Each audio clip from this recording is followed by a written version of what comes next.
ओम श्री गणेशाय नमः। जय तुलसी मैया। दोस्तों, आज के वीडियो में मैं आपको सुनाने जा रही हूँ तुलसी मैया की एक चमत्कारी कथा। यह कहानी एक ऐसी दुखियारी बेटी की कहानी है जिसे समाज ने ठुकरा दिया था, पर जिसका कोई नहीं उसका तो तुलसी मैया होती है।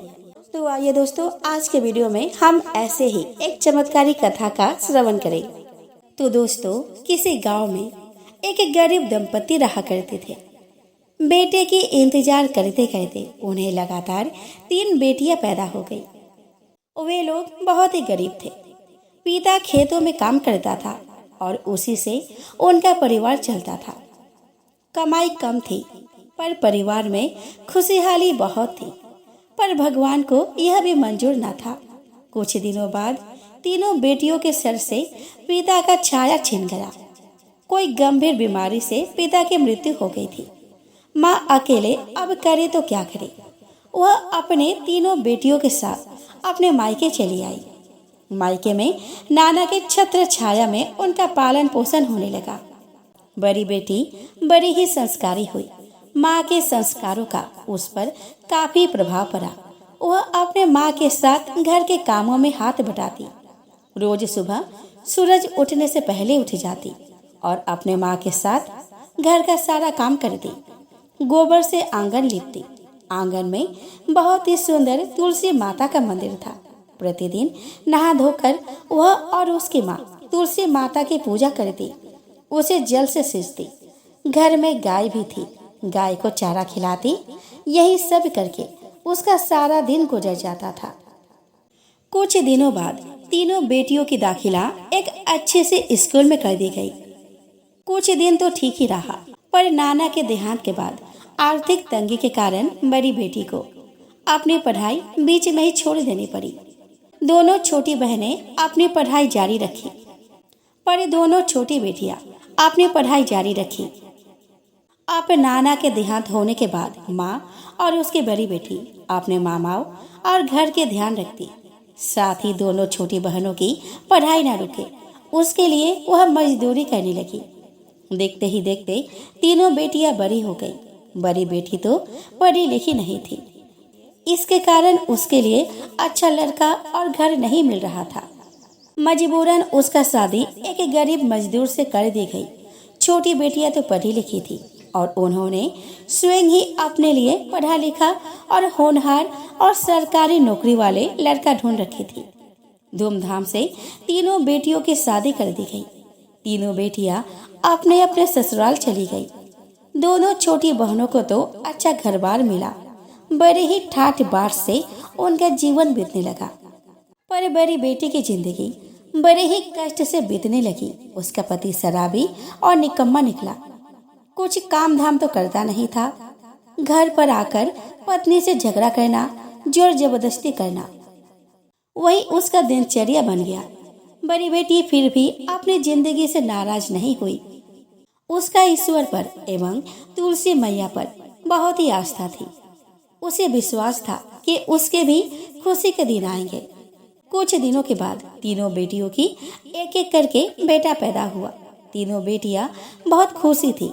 बड़ी बेटी भी इस आशा में खुश थी कि शायद बेटा होने के बाद उसका पति में कुछ बदलाव आए, पर ऐसा कुछ भी नहीं हुआ। वह और ज्यादा करके शराब पीने लगा। कुछ दिनों बाद अत्यधिक शराब पीने के कारण उसका पति स्वर्ग सिधार गया। बड़ी बेटी अब करे तो क्या करे। अपने बेटे के साथ वह अपने माँ के पास आ गई। विधवा बेटी को देखकर माँ को बहुत दुख हुआ, पर उसके मामा का रवैया उसके प्रति अच्छा ना रहा। वह दिन भर उसको ताना देते रहते थे। उसके और उसके छोटी बहनों के बीच में तुलना करते रहते थे एवं बड़ी बेटी को नीचा दिखाते रहते थे और कहते थे कि सीखो, अपने छोटी बहनों से कुछ तो सीखो। मुंह उठाकर चली आई है मेरी छाती पर लेटने। और वह उसे मनहूस बोलकर बुलाते रहते थे।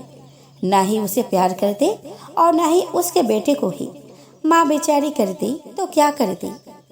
वह तो खुद ही अपने भैया के सर पर बोझ बनी हुई थी। उन दोनों के ऊपर अत्याचार बढ़ गया था। यहाँ तक कि खाने को भी ठीक से नहीं दिया जाता था। माँ छिपा छिपा कर खाना लाती थी उनके लिए, लेकिन एक ही दिन यह सब करते हुए उसके भाइयों ने उसे देख लिया। उस दिन बहुत ही झगड़ा हुआ। बड़ी बेटी बहुत ही स्वाभिमानी थी। वह अपने बेटे को लेकर घर से निकल गई। किसी शहर में जाकर वह किसी होटल में खाना बनाने का और बर्तन धोने का काम करने लगी। ऐसे ही दिन बीतता गया।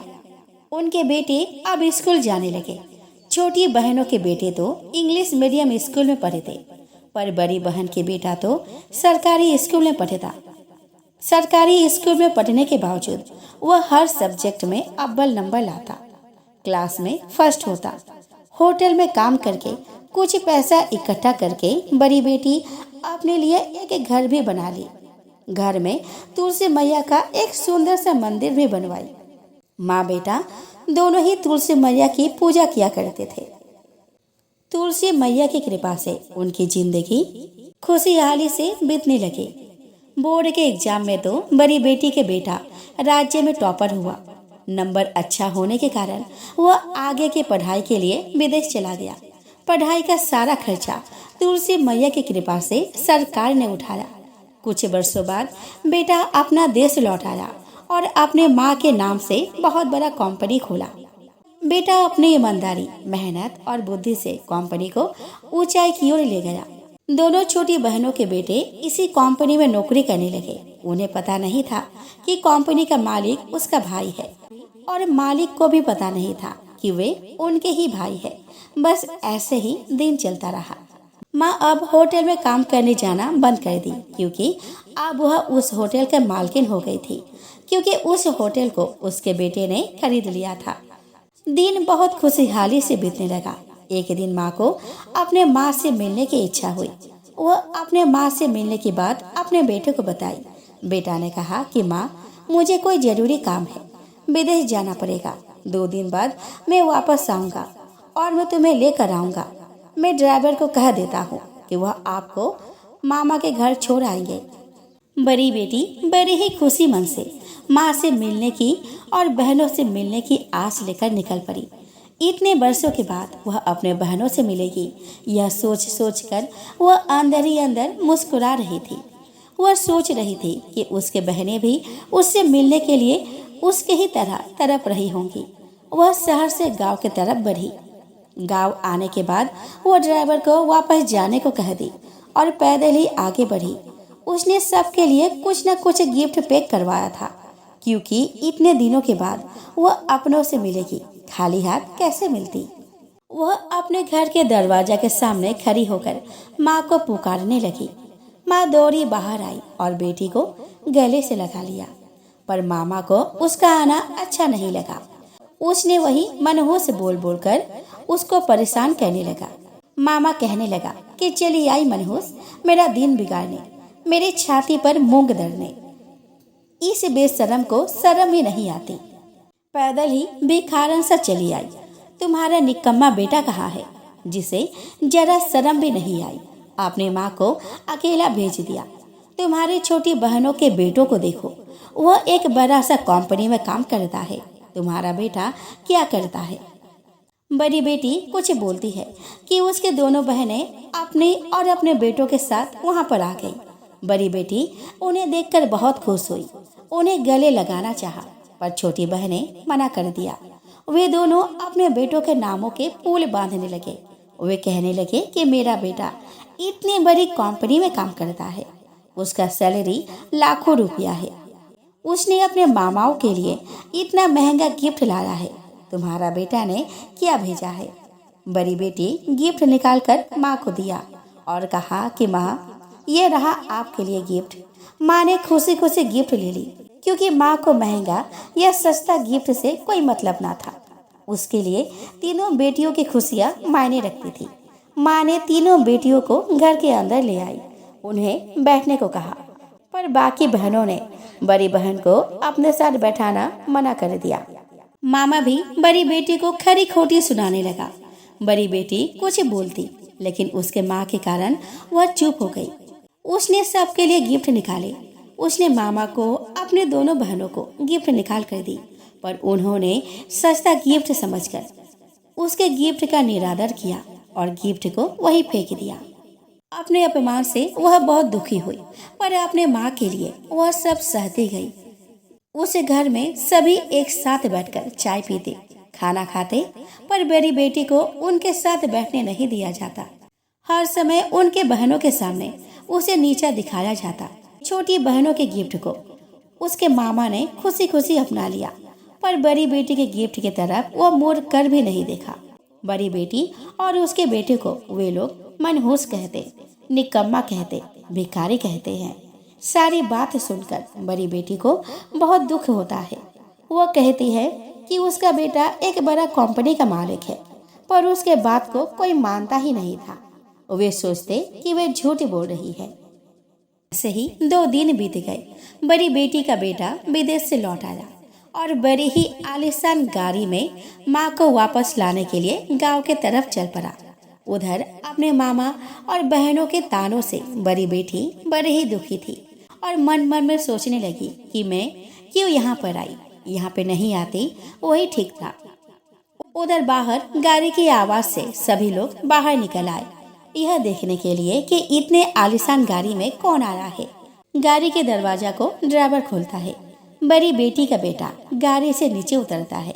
उसे देखकर छोटी बहनों के बेटे लोग आश्चर्यचकित हो गए, क्योंकि वह और कोई नहीं बल्कि जिस कंपनी में काम करते थे उस कंपनी का मालिक था।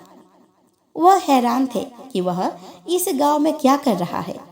छोटी बहनों के बेटे उसके सामने सिर झुकाकर सलाम करते हैं और वहां आने का कारण पूछते हैं। वह कुछ जवाब नहीं दिया। थोड़ा आगे बढ़कर पहले अपने माँ का चरण स्पर्श किया। सभी आश्चर्यचकित हो गए कि यह धनवान व्यक्ति बड़ी बेटी का पैर क्यों छू रहा है। तब जाकर बड़ी बेटी बोलती है कि यह मेरा बेटा है। तुम्हारे बेटे जिस कंपनी में नौकर है वह उसी कंपनी का मालिक है।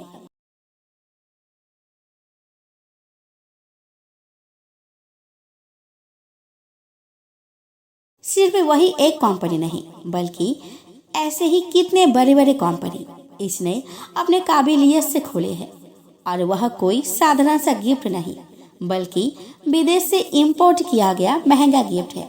यह सब देखकर सभी लोगों के होश उड़ गए। वे सभी बड़ी बेटी से माफी मांगने लगे। बड़ी बेटी ने सबको माफ कर दिया और अपनी माँ और बेटे के साथ वापस अपने घर चली गई। तो प्रेम से बोलिए तुलसी मैया की जय। हे तुलसी मैया, हम आपसे यही विनती करते हैं कि जैसे आपने बड़ी बेटी पर कृपा करी वैसे हम सब पर करिएगा। हमें भी बड़ी बेटी के जैसा होनहार पुत्र प्रदान कीजिएगा। जय हो तुलसी मैया की।